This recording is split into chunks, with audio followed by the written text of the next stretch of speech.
Hello नमस्कार दोस्तों, कैसे हैं आप लोग। आशा करता हूँ आप सब बहुत अच्छे होंगे। तो दोस्तों, आज हम लोग देखने वाले हैं बहुत महत्वपूर्ण टॉपिक, बिहार आर्थिक सर्वेक्षण 2020-21।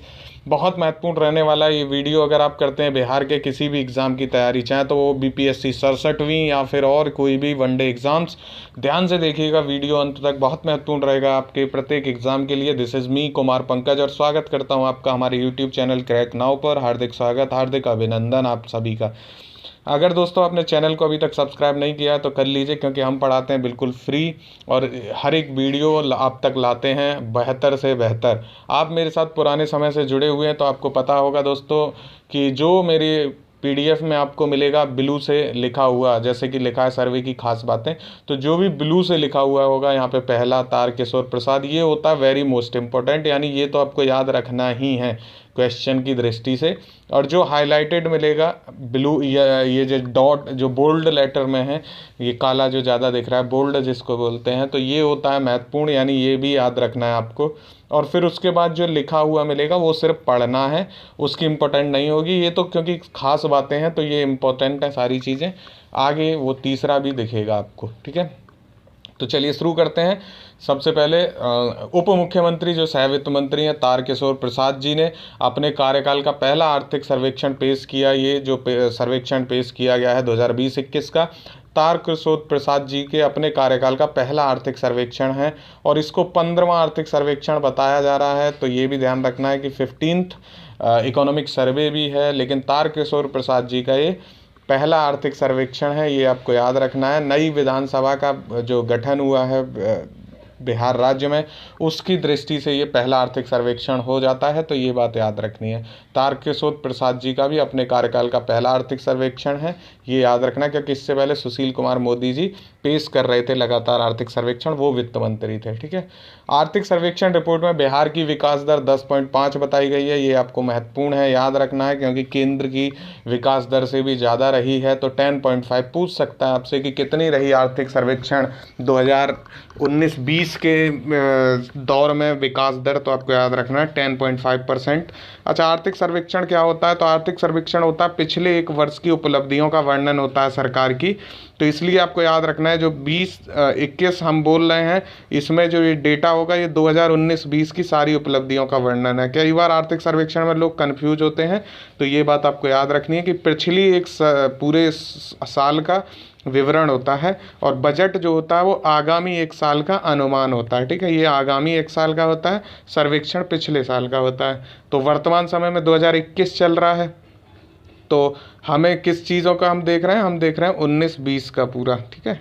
ये याद रखना है। आया ये 21 में है, बजट से एक दिन पहले पेश किया जाता है आर्थिक सर्वेक्षण जनरली, तो ये भी बात आपको याद रखनी है। विकास दर हमने देख ली है दोस्तों, 10.5% है विकास दर, ये याद रखनी है बात आपको। प्रति व्यक्ति आय जो पर कैपिटा इनकम है 2011-12 में, वो 2011-12 में जो 34,413 थी, उसके मुकाबले बढ़कर 50,735 रुपये हो गई है, ये बात आपको याद रखनी है। वर्तमान मूल्य पे है ये 50,735। स्थिर मूल्य पे भी हम देखेंगे और नेट जो स्टेट डोमेस्टिक प्रोडक्ट है उस पर भी देखेंगे। फिलहाल आपको याद रखना है प्रति व्यक्ति आय जो है वो 2011-12 के मुकाबले 34,413 से बढ़ के हो गई है 50,735 रुपये। ये वर्तमान मूल्य पे है, ये बात आपको याद रखनी है। वर्तमान मूल्य पे अलग होती है, स्थिर मूल्य पे अलग होती है। राज्य का राजकोषीय घाटा यानी फिस्कल डेफिसिट बहुत महत्वपूर्ण बात होती है, सबसे ज़्यादा ध्यान दिया जाता है फिस्कल डेफिसिट पे। तो ये हो गया 2%, ये आपको याद रखना है। 3% से जनरली कम होना चाहिए फिस्कल डेफिसिट, और ये 2% रहा है, यानी 3% से कम ही रहा है, जो कि बहुत अच्छी बात है बिहार सरकार के लिए, क्योंकि जो 15वां कमीशन था, 15वां वित्त आयोग था, फाइनेंस कमीशन था, उसने बोला था कि सभी राज्य अपने जो राजकोषीय घाटा है उसको जीडीपी का, स्टेट जो जीडीपी होती है उसका इनको करना है 3% से कम। 2023-24 तक की टाइम दी गई थी, माफ़ कीजिएगा 23-24 तक का टाइम दिया गया था, लेकिन बिहार सरकार ने उससे पहले ही कम कर लिया। और इस बार के बजट में भी इन्होंने कहा है 2.9 हमारा रहेगा फिस्कल डेफिसिट। तो ये बहुत अच्छी बात है कि 3 से कम अभी से ही इन्होंने कर लिया है। तो ये इसलिए क्वेश्चन यहाँ से बन सकता है राजकोषीय घाटा से, ये बात आपको याद रखनी है कि 3 से कम है, ठीक है। इसीलिए हम खास बातों में इसको देख रहे हैं। साल 2019-20 में 13% बढ़कर जो कर्ज है बिहार सरकार का वो बढ़ के हो गया 1,90,899 करोड़। तो ये बात बहुत महत्वपूर्ण है कि 2019-20 में 13% बढ़ गया है बिहार राज्य का कर्जा। और कितने परसेंट बढ़ा? 13% बढ़ा। कितना हो गया? 1,90,899 करोड़ हो गया है। क्वेश्चन बन सकता है इससे, क्योंकि 13% बढ़ा है। क्यों बढ़ा है कर्ज? ये अब दो वजह हैं इसकी। एक तो इसकी वजह है कोविड, जिसकी वजह से बहुत ज़्यादा आर्थिक क्षेत्र में हर राज्य की और केंद्र की भी स्थिति बहुत खराब हुई। दूसरा वजह है कि इनको केंद्र से जो मिलता था कर्ज वो कम हुआ है, इस वजह से इनका आंतरिक कर्ज बढ़ गया है बिहार सरकार का। इस चीज़ को हम देखेंगे, आंतरिक कर्ज में बढ़ोतरी हुई है, उसकी वजह से इनका जो कर्ज है 13% बढ़ा है। केंद्र पैसा कम दिया है केंद्र ने राज्य को, ठीक है। राजस्व प्राप्ति बहुत कम हुई है, 5.3% घट गई थी राजस्व जो है प्राप्ति। और ये क्यों घट गई थी ये वजह आपको पता है, क्यों? कोविड इसकी वजह रहा है। कोरोना की वजह से सारी आर्थिक जो स्थितियां थी वो ठप हो गई थी, इस वजह से राजस्व प्राप्ति जो है वो 5.3% घट गई बिहार राज्य की। ये बात बताई गई आर्थिक सर्वेक्षण में उप मुख्यमंत्री या वित्त मंत्री भी जो है ताराकिशोर प्रसाद जी ने, ठीक है। एक जो महत्वपूर्ण बात है, पटना सबसे अमीर, शिवहर आर्थिक रूप से कमजोर स्थिति में है। ये किस बारे में है? तो पर कैपिटा इनकम के बारे में यहाँ पे बात हो रही है कि प्रति व्यक्ति आय जो है वो पटना की सबसे ज़्यादा है, यानी पटना जिला सबसे ज़्यादा है। इसके बाद आएगा आपका बेगूसराय, फिर उसके बाद आएगा मुंगेर। तो इनको भी हम देखेंगे आगे, सारी चीज़ों को डिटेल में दिया हुआ है। यहाँ मैं आपकी एक समझ बना रहा हूँ ताकि आपको समझ में आए। आर्थिक सर्वेक्षण पढ़ने में बहुत बोरिंग लगता है, बजट जैसा आंकड़ा आर्थिक सर्वेक्षण, क्योंकि इसमें आंकड़े होते हैं, इसलिए मैं इसको पढ़ाने के लिए इंटरेस्टिंग बनाने की कोशिश करता हूँ, बहुत चीज़ें बड़े ध्यान से। इसीलिए मैं थोड़ा सा वीडियो लेट भी लाता हूँ, लेकिन मेरा रहता है कि आपको चीज़ें बड़ी सटीक मिले। तो ये ध्यान रखना है, पटना सबसे अमीर है और शिवहर सबसे आर्थिक रूप से कमज़ोर है, यानी शिवहर का पर कैपिटा इनकम सबसे कम है। कितना है ये अभी हम देखेंगे आगे वीडियो में। आगे खास बातों में अगर हम देखें तो 2018-19 की तुलना में प्रति व्यक्ति आय 2,619 रुपये ज़्यादा हो गई है। ये भी बात आपको याद रखनी है। यहाँ किसकी बात कर रहा है? 2018-19 की तुलना में पर कैपिटा इनकम की बात हो रही है। प्रति व्यक्ति आय कितनी बढ़ गई है? 2,619 रुपये ज़्यादा हो गई है 18-19 की तुलना में, क्योंकि हम 19 बजट का 19-20 का ये देख रहे हैं, जो 19-20 के समय में आर्थिक सर्वेक्षण रहा उसको हम देख रहे हैं, तो इसलिए तुलना कर रहे हैं इसकी 2018-19 से, ठीक है। ये ध्यान रखना है। प्रति व्यक्ति आय की राष्ट्रीय औसत से बिहार काफ़ी पीछे है, ये महत्वपूर्ण बात है। हाँ, तरक्की हुई है 2,619 रुपये की, लेकिन फिर भी राष्ट्रीय औसत से बिहार की जो पर कैपिटा इनकम है वो काफ़ी पीछे है। और कितनी कम है? 32% कम है। ये बात भी आपको याद रखनी है। मैं डेटा बड़ा सटीक रखता हूँ इसीलिए कि आपको कोई भी चीज़ ढूंढने जानने की ज़रूरत पड़े ही ना। तो राष्ट्रीय औसत से बिहार काफ़ी पीछे है, और कितना पीछे ये भी मैंने आपको बता दिया। 32% की कमी है पर कैपिटा इनकम में, अगर बिहार की तुलना की जाए राष्ट्रीय यानी नेशनल पर कैपिटा इनकम से। तो कितना कम है? 32% कम है। ये बात आपको याद रखनी है, क्वेश्चन बन सकता है। इस सर्वेक्षण में कुल 13 अध्याय हैं, ऐसा क्वेश्चन बन चुका है पहले बिहार राज्य में कि आर्थिक सर्वेक्षण में कितने अध्याय हैं। इस पे मैंने क्वेश्चन पिछली बार भी बनाया था। तो मैं जहाँ कहता हूँ कि क्वेश्चन बन सकता है उसको ध्यान से देखा करिए, क्योंकि पिछली बार मुझे आज भी याद है जब मैं आर्थिक सर्वेक्षण पढ़ा रहा था तो मैंने कृषि कर्मण पुरस्कार के बारे में बात की थी कि पहली बार बिहार को कृषि कर्मण पुरस्कार मिला उपज के मामले में। जो गेहूँ और धान की उपज थी चावल की, उसमें कृषि कर्मण पुरस्कार मिला था। और क्वेश्चन सीधे बना था पीसीएस में आपका, बीपीएससी 66वीं में, जिसमें मैंने 35 से ज़्यादा क्वेश्चन दिए थे आपको अपने करंट से। तो इसीलिए मैं कहता हूं कि क्वेश्चन मैं दूंगा इस बार भी, लेकिन आप कवर करिए चीज़ों को बहुत अच्छे से। सर्वेक्षण में कितने अध्याय हैं? ध्यान रखना 13 अध्याय हैं, और प्रत्येक अध्याय में कोविड-19 के दौरान सरकार द्वारा की गई पहल पर एक खंड शामिल किया गया है। ये आपको याद रखना है। कितने अध्याय हैं? 13 अध्याय हैं। कृषि क्षेत्र की विकास दर में गिरावट है, गिरावट आई है। कितनी गिरावट है, कितनी कमी की दर्ज की गई है कृषि क्षेत्र की विकास दर में, वो हम देखेंगे। और इसकी वजह से जो है इनकी स्थिति काफ़ी ख़राब हुई है, नहीं तो बहुत अच्छी तरक्की और ज़्यादा हो सकती थी जीडीपी में। कृषि क्षेत्र में 6% से ज़्यादा की गिरावट हुई है, अभी हम देखेंगे। राजस्व प्राप्ति जो है 5.3% घटा है, वहीं खर्च भी 7.3% घट गया है। यानी राजस्व की प्राप्ति अगर सरकार की कम हुई है 5.3%, तो सरकार ने खर्च भी कम कर दिया 7.3%। तो इस वजह से भी स्थिति काफ़ी ख़राब रही। तो ये सारी चीज़ें अब हम देखेंगे। ये खास बातें थी सर्वे की जो हमने 2 स्लाइड में देख ली हैं। अब इनको हम डिटेल में पढ़ लेते हैं आर्थिक सर्वेक्षण को, ठीक है। पहली लाइन वहीं से शुरू करेंगे। बिहार विधानमंडल बजट सत्र के पहले दिन उप मुख्यमंत्री जो सह वित्त मंत्री भी हैं तारकिशोर प्रसाद जी ने अपने कार्यकाल का पहला आर्थिक सर्वेक्षण पेश किया। ये पता होना जरूरी है आपको। उन्होंने रिपोर्ट में बताया कि साल 2019-20 में बिहार का सकल राज्य घरेलू उत्पाद यानी gross state domestic product 6,11,804 crore रुपए हो गया है। ये आपको याद रखना है। कितना हो गया है? 6,11,804 करोड़ रुपए। किसकी बात हो रही है? जीएसडीपी की बात हो रही है, ग्रॉस स्टेट डोमेस्टिक प्रोडक्ट की हो रही है। इंग्लिश वाले नाराज हो जाते हैं कई बार कि सब हिंदी में बताते हैं, तो मैं इसलिए आपको पर कैपिटा इनकम या फिस्कल डेफिसिट जैसे मैंने टर्मिनोलॉजीज़ को मैंने इस बार इंक्लूड किया है, तो हिंदी वाले भी नाराज ना होइए, मैं आपका भी ध्यान रखता हूँ। 6,11,804 करोड़ रुपए हो गया जीएसडीपी यानी सकल राज्य घरेलू उत्पाद, ये बताया गया रिपोर्ट में। दूसरी वही बात कही गई कि स्थिर मूल्य पर बिहार में वर्ष 2018-19 के 9.3% की अर्थव्यवस्था की वृद्धि दर के मुकाबले 2019-20 में प्रदेश में आर्थिक वृद्धि कितनी रही है? 10.5% रही है। जो 2018-19 में कितनी थी? 9.3% थी स्थिर मूल्य पे बिहार में अर्थव्यवस्था की वृद्धि दर। वहीं 2019-20 में कितनी हो गई है? 10.5% हो गई है। ये बात आपको याद रखनी है क्योंकि ये बढ़ी है, हो सकता है क्वेश्चन यहाँ से बन जाए, इसीलिए मैंने इसको क्या किया हुआ है, ब्लू से हाईलाइट किया हुआ है। तो ये आपको समझना है कि ब्लू और जो बोल्ड हो रखे हैं उन वो महत्वपूर्ण है, वो आपको याद रखना है।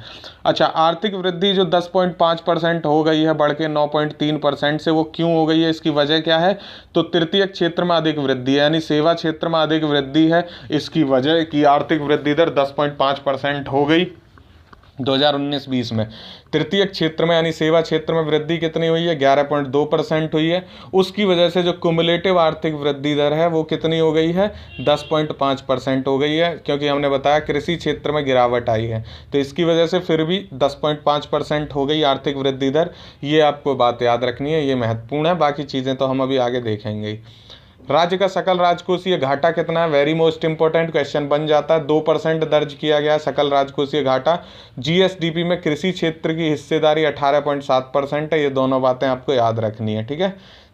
कृषि क्षेत्र की हिस्सेदारी कितनी है? 18.7%। और ये क्यों बन सकता है? क्योंकि ये गिर गई है, कम हुई है, इसलिए ये पता होना आपको ज़रूरी है, इसलिए मैंने इसको बोल्ड किया है। 2% राजकोषीय घाटा या fiscal deficit, gross fiscal deficit की बात हो रही है यहाँ पे, यानी सकल राजकोषीय घाटा की 2% याद रखना है। स्थिर मूल्य पर बिहार में वर्ष 2018-19 के 9.3% की अर्थव्यवस्था की वृद्धि दर के मुकाबले 2019-20 में आर्थिक वृद्धि कितनी हुई है?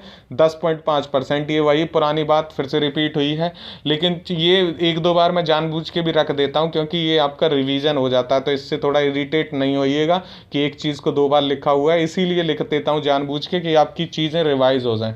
मेरा मकसद ये भी है कि आपको साथ के साथ याद भी हो जाए, वीडियो देखें और आपका काम हो जाए, इतना मैं कोशिश करता हूँ। पर कैपिटा इनकम 2011-12 में जो 34,413 थी वो बढ़ के कितनी हो गई है? 50,735। ये वर्तमान मूल्य पे है, बार बार बोल रहा हूँ। स्थिर मूल्य पे भी आपको याद रखनी है, वो आगे देखेंगे, क्योंकि कई बार पूछ लेता है कि वर्तमान मूल्य पे कितनी है, कई बार पूछ लेगा स्थिर मूल्य पे कितनी है, तो आपको दोनों पता होना चाहिए, वर्तमान मूल्य भी और स्थिर मूल्य भी। तो ये जो 50,735 है ये किस पे है? वर्तमान मूल्य पे है। ये बात आपको याद रखनी है। पर कैपिटा इनकम से क्वेश्चन बन सकता है, ठीक है, क्योंकि ये बढ़ी भी है और नेशनल से काफ़ी कम है, इसलिए बन सकता है क्वेश्चन। वित्तीय वर्ष 2019-20 के नेट स्टेट डोमेस्टिक प्रोडक्ट यानी नेट स्टेटिक जो आपका शुद्ध सकल घरेलू उत्पाद होता है राज्य का, जो शुद्ध राज्य घरेलू उत्पाद है, उसके आधार पर बिहार की प्रति व्यक्ति आय कितनी है? 31,287 रुपये। अब देखिए यहाँ पे क्या बात आई है? शुद्ध राज्य घरेलू उत्पाद, ठीक है, शुद्ध राज्य घरेलू उत्पाद यानी net state domestic product English में कहते हैं इसको। इसके आधार पे अगर हम बिहार की प्रति व्यक्ति आय देखें तो 31,287 रुपये। आपको ये भी पता होना चाहिए जो 2018-19 की प्रति व्यक्ति आय के मुकाबले यानी 28,668 थी ये 2018-19 में, 2019-20 में कितनी हो गई? 31,287 रुपये। अब इसमें ग्रोथ कितने की हुई है? तो 2,619 रुपये की इसमें वृद्धि हुई है, ये आपको याद रखना है, क्योंकि 28,668 प्लस 2,619 मिल के हो जाते हैं 31,227। और ये हम किस पे देख रहे हैं? तो नेट स्टेट डोमेस्टिक प्रोडक्ट पे देख रहे हैं, और per capita income net state domestic product by total population करके निकाला जाता है। इसलिए ये भी आपको पता होना बहुत ज़रूरी है। वर्तमान मूल्य पे हम जो स्टेट डोमेस्टिक जो पर कैपिटा इनकम है उसको नहीं निकालते, हम नेट स्टेट डोमेस्टिक प्रोडक्ट से ही पर कैपिटा इनकम निकालते हैं। अगर ये बात आपको पता है तो ठीक है, नहीं भी पता है तो परेशान नहीं होना है। आपको ये ऐसा कोई क्वेश्चन प्रीलिम्स में मिलने की संभावना बहुत कम है कि कैसे पर कैपिटा इनकम निकाली जाती है, लेकिन पता होना चाहिए। मेरी इकोनॉमिक्स की वीडियो में फ्री इकोनॉमिक्स की वीडियो भी चला रखी है, पूरा कोर्स करा रहा हूँ, वहाँ से आप इकोनॉमिक्स पढ़ सकते हैं, वो क्लासेस चल रही हैं। अगर इसी को देखें जो नेट स्टेट डोमेस्टिक प्रोडक्ट के आधार पे हमने बताया प्रति व्यक्ति आय 31,287, स्थिर मूल्य पे अगर इसको देखें तो बेस प्राइस इसको बोलते हैं। तो स्थिर मूल्य पे अगर प्रति व्यक्ति आय यानी पर कैपिटा इनकम देखें तो 2019-20 में ये 34,413 थी, ये याद रखना है आपको। स्थिर मूल्य पे कितनी है? 34,413, और वर्तमान मूल्य पे कितनी है? 50,735। तो आपको 3 डेटा याद रखने हैं। जो शुद्ध राज्य घरेलू उत्पाद पे प्रति व्यक्ति आय है वो 31,287 है, बेस प्राइस पे यानी स्थिर मूल्य पे जो है वो 34,413 है, और जो वर्तमान मूल्य पे है वो है 50,735 रुपये। ठीक है, करंट प्राइस इसको बोलते हैं। तो ये आपको याद रखना है तीनों बातें, 50,735, 34,413 और 31,287, ये तीनों याद रखनी है। अलग अलग हैं ये। वर्तमान मूल्य पे आपको पता है ज़्यादा होगा, बेस प्राइस पे उससे कम होगा, और जो नेट स्टेट डोमेस्टिक प्रोडक्ट है क्योंकि ये शुद्ध निकल के आता है तो ये और कम हो गया है। इस तरह भी आप इसको कोरिलेट कर सकते हैं। वर्तमान मूल्य पे हमेशा ज़्यादा होगा क्योंकि इसमें महंगाई की वो चीज़ें सारी इसमें इंक्लूड होती हैं, और बेस प्राइस जो होता है, स्थिर मूल्य जो होता है, वो एक नॉर्मल ईयर रहता है जिसमें महंगाई वगैरह नहीं होती है जनरली, तो इसलिए ये कम ही रहता है, ये फिक्स रेट, इसीलिए इसको स्थिर मूल्य पे बोलते हैं। ठीक है, तो इस तरह आप इसको याद कर सकते हैं। चलिए आगे देखते हैं। 2019-20 में 1,63,000 माफ़ कीजिएगा 163,80,000 टन खाद्यान्न उत्पादन का रिकॉर्ड दर्ज किया गया है। ये आपको याद रखनी है, रिकॉर्ड बना दिया है, बड़ा रिकॉर्ड दर्ज किया गया है। 163,80,000 टन खाद्यान्न उत्पादन या फिर पशुपालन का योगदान, इनसे क्वेश्चन बनते रहे हैं। दूध का उत्पादन कितना है, तिलहन का उत्पादन कितना है, इससे आप क्वेश्चन जनरली मिल जाता है देखने को, इसलिए इसको ध्यान से देखना है। 163,80,000 टन खाद्यान्न उत्पादन का रिकॉर्ड दर्ज किया है बिहार राज्य ने 2019-20 में। ठीक है, ये बात ध्यान रखनी है, इंपॉर्टेंट है।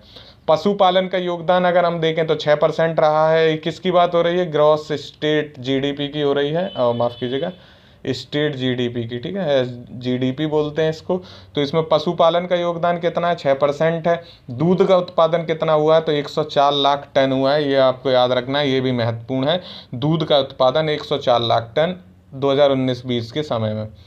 कृषि आधारित कारखानों की विकास दर राष्ट्रीय औसत 9.3% से अधिक यानी 10.7% रही है। कृषि आधारित कारखानों की विकास दर की राष्ट्रीय औसत की बात हो रही है, ये आपको याद रखना है। कृषि आधारित कारखानों की विकास दर 9.3 से ये कितनी रही है? 10.7 रही है।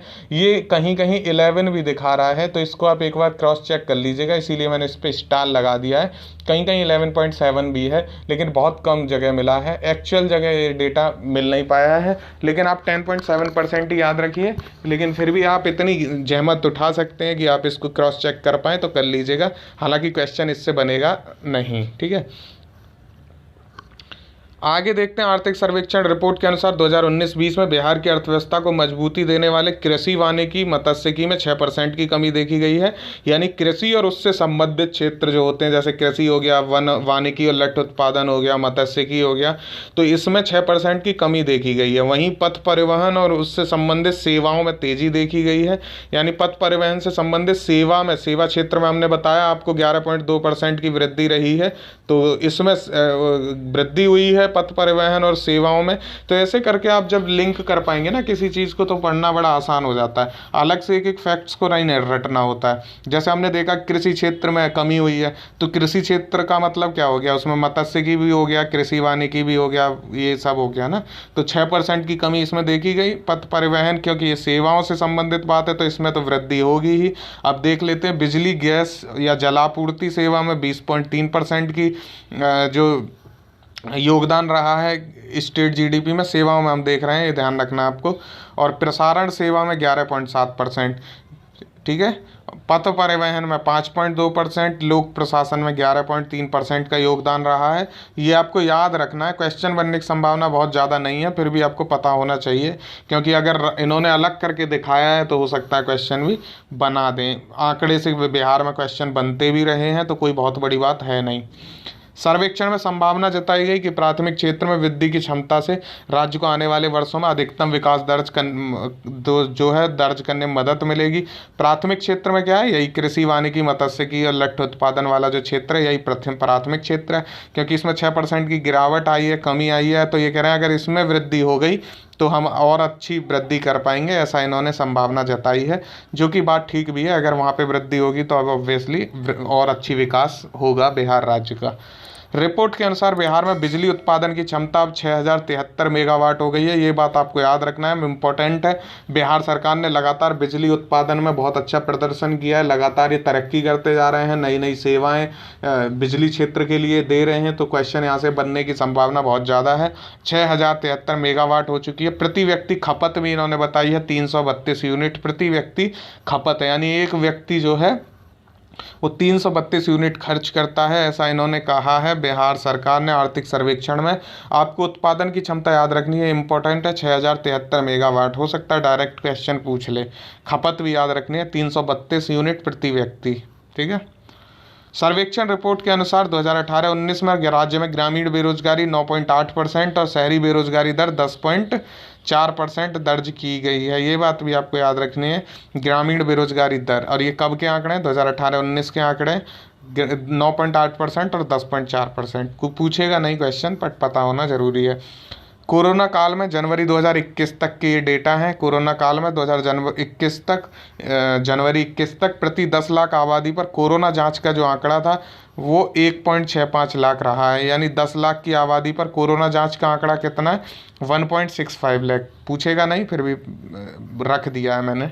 मैं रिस्क नहीं लेता हूँ कि चीज़ें आप तक पहुँच जाएँ, एक बार आप सुन लेंगे तो क्वेश्चन कर लेंगे।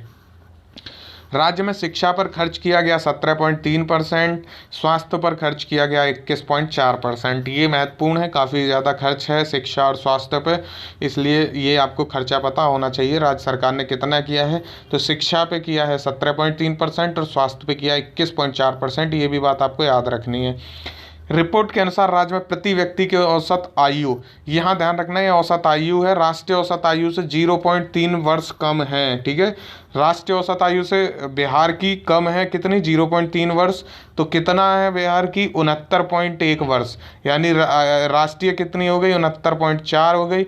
तो यहाँ इससे कम है बिहार की, 69.1 है। इसलिए यहाँ भी क्वेश्चन बन सकता है, क्योंकि जहाँ पे बात आती है कि सबसे कम, जहाँ पे राष्ट्रीय से कम या फिर सबसे ज़्यादा राष्ट्रीय से ज़्यादा, उनसे क्वेश्चन बनने की संभावना बहुत ज़्यादा हो जाती है, ठीक है, इंडिविजुअली उस स्टेट के एग्ज़ाम में। तो आपको बिहार का एग्ज़ाम देना है तो आपको बिहार के बारे में पता होना चाहिए। ये बिहार स्पेशल में भी आ जाता है और करंट का भी हो जाता है और आर्थिक सर्वेक्षण का भी, तो 3 जगह ये बन सकता है क्वेश्चन। औसत राष्ट्रीय आय कितनी है, औसत है 69.04, जबकि यहाँ की राज्य की है 69.1, याद रखना है। बिहार पर कर्ज का बोझ बढ़ गया, मैंने बताया था 13% बढ़ के कर्ज हो गया 1,90,899 करोड़। ये बात आपको याद रखनी है, 13% कर्जा बढ़ा है बिहार राज्य पे। और केंद्र से बिहार को मिलने वाला कर्जा कम हो गया है, 2,534 करोड़ से घट के 1,279 करोड़ हो गया है केंद्र से जो बिहार को मिलता है कर्ज। तो यानी केंद्र ने बिहार को कम कर्जा दिया है और बिहार का जो कर्जा बढ़ा है वो 13% बढ़ गया है। तो कहाँ से कर्जा लिया है, आंतरिक कर्जा, यानी राज्य के में ही इन्होंने पब्लिक से पैसा उठाया है। तो इस तरह इन पे आंतरिक ऋण बढ़ा है, ये आपको यहाँ पे ध्यान देने वाली बात होगी। आंतरिक ऋण 16,134 करोड़ से 27,866 करोड़ हो गया, ये बात आपको याद रखनी है। कितना हो गया, 27,066 करोड़, क्योंकि केंद्र ने कम दिया तो इन्हें आंतरिक ऋण लेना पड़ा और ये हो गया 27,866 करोड़। बिहार में कुल रेवेन्यू प्राप्ति, जो राजस्व की प्राप्ति है, वो हुई है 1,31,793 करोड़। कब थी ये, 2018-19 में। अब जो घट गई है, तो मैंने बताया कि कितनी घटी है, 5.3% घटी है। तो 5.3% घट के कितनी हो गई है, 1,24,233 करोड़। ये याद रखना है, महत्वपूर्ण है, मैं इसको हाईलाइट करना भूल गया हूँ। क्वेश्चन बन सकता है, क्योंकि राजस्व प्राप्ति घटी है तो हमने बताया कि खर्चा भी कम कर दिया सरकार ने, 7.3% खर्चा भी इन्होंने कम किया है। राजस्व प्राप्ति कम हुई तो सरकार ने व्यय कम कर दिया, ठीक है। और व्यय क्या किया जाता है, तो राज्य की बेहतरी के लिए, विकास के लिए व्यय किया जाता है, उस व्यय को कम किया गया है, इसलिए क्वेश्चन यहाँ से बन सकता है। तो 5.3% घट के 1,24,233 करोड़ रुपए ये रेवेन्यू हो गया 1,31,793 करोड़ की तुलना में। राजस्व प्राप्ति में हुई गिरावट के कारण राजस्व व्यय पे भी असर हुआ, जो घट के कितना हो गया 1,23,533। तो ये कितना था 1,24,000, 1,23,000, ठीक है, 533, ये आपको याद रखना है। 1,24 करोड़ की प्राप्ति, 1,23 इन्होंने खर्चा किया।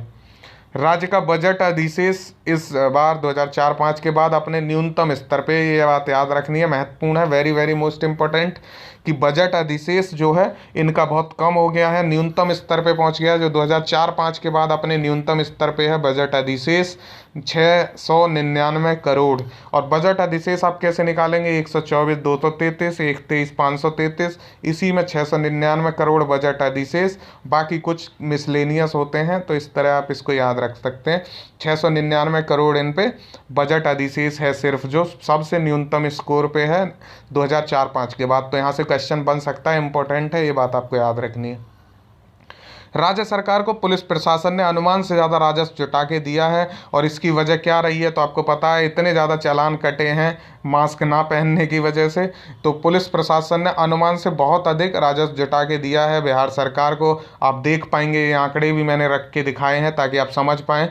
बजट अनुमान के मुताबिक, यानी जो बजट दिया गया था 2019-20 के लिए, ठीक है, 2019-20 के लिए जो बजट अनुमान बताया गया था, वो बताया था इन्होंने कि बजट के अनुमान जो पुलिस है, पुलिस को 53 करोड़, और जो राजस्व विभाग है उसको 23 करोड़ देना था। मतलब क्या, रेवेन्यू देना था। इन्होंने ऐसा 2019 में 19-20 का जो बजट पेश किया था बिहार सरकार ने, सुशील मोदी जी ने, उन्होंने कहा था कि हमको 2019-20 में 53 करोड़ तो पुलिस राजस्व देगी और 23 करोड़ राजस्व देगी अन्य प्रशासनिक सेवाएं, ठीक है। जबकि इनको क्या मिला 2019-20 में, पुलिस ने इनको दिया 96 करोड़, यानी 53 करोड़ की तुलना में 96 करोड़ रुपए दिए इनको पुलिस ने, और प्रशासनिक सेवा ने 23 करोड़ की तुलना में इनको दिए 137 करोड़ रुपए।